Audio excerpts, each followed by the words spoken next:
Borelli wrth ymyl Harrison, mae'n isiol dro hyn, y cyffyrddiad lle ymlaen am yr arbediad gan Paul Harrison yn y gôl. Oedd y symudiad wedi paratoi, Ashley Young mewn tuag at John Owen, fe sy'n helpu'r bêl ymlaen, a Harrison sydd ar arbediad cynta'r gêm wedi 5 munud o chwarae. Mullen, heibio i ddyn yn gyffwrddus mewn y cwrt Cosby hon yn rediad da ar ei dro'r chwith. A'r arbediad yn un dda hefyd gan Mullock, ond gormod o le yn cael ei roi i Jamie Mullen. Matthew Jones, Jones ymlaen at Wade trwy'r coesau, a mae hwn yn gyflym Ryan Wade. Wade allan at Jones. Wade geith ei ail gyfle ar ei dro'r chwith, ergyd, cyffyrddiad, gol! Declan Walker i ail gol mewn wythnos yn rhoi Aberystwyth ar y blaen ar goedlen y parc yn erbyn y pencampwyr. Ryan Wade yn creu, yn ergydio, ond yna Walker yn gwyro'r ergyd, heibio i Paul Harrison yn y gol.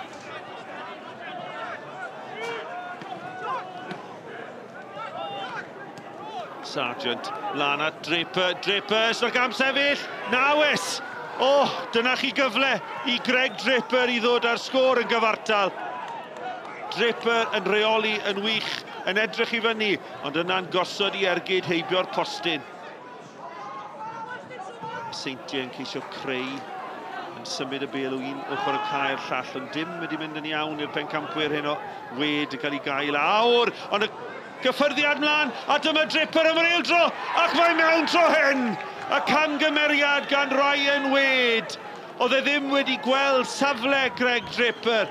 Fe fethodd e'r cyfle cynta, ond ar ei drod chwith nath e ddim fethu'r ailwaith. 4 munud tan yr hanner, y Seintiau nôl yn y gêm. Aberystwyth 1, y Seintiau 1.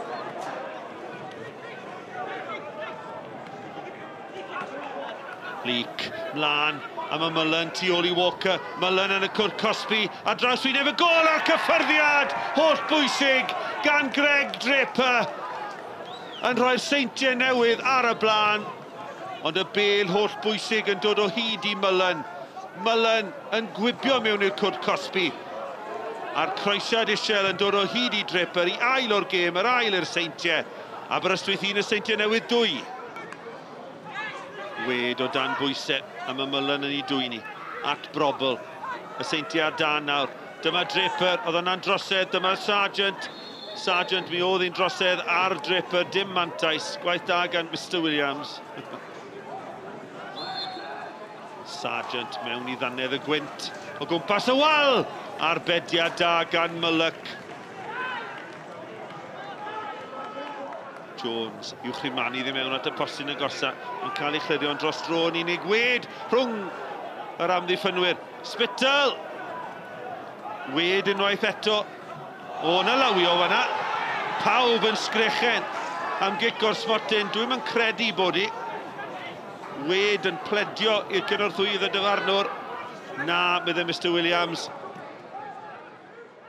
Credit to Aber, I thought they were decent first half, and they really come at the traps and give it a real go. And I just said at half time, there's no point panicking and sort of having a shouting and rant, because the conditions don't allow you to play the football we want. But what I did say is that they were matching us, and it's going to be a battle. Roll your sleeves up, and in the end it will come through. Over 90 minutes, the best team will win, and that was the case. I feel really disappointing, to be fair. I think the word gifted is the right word to say.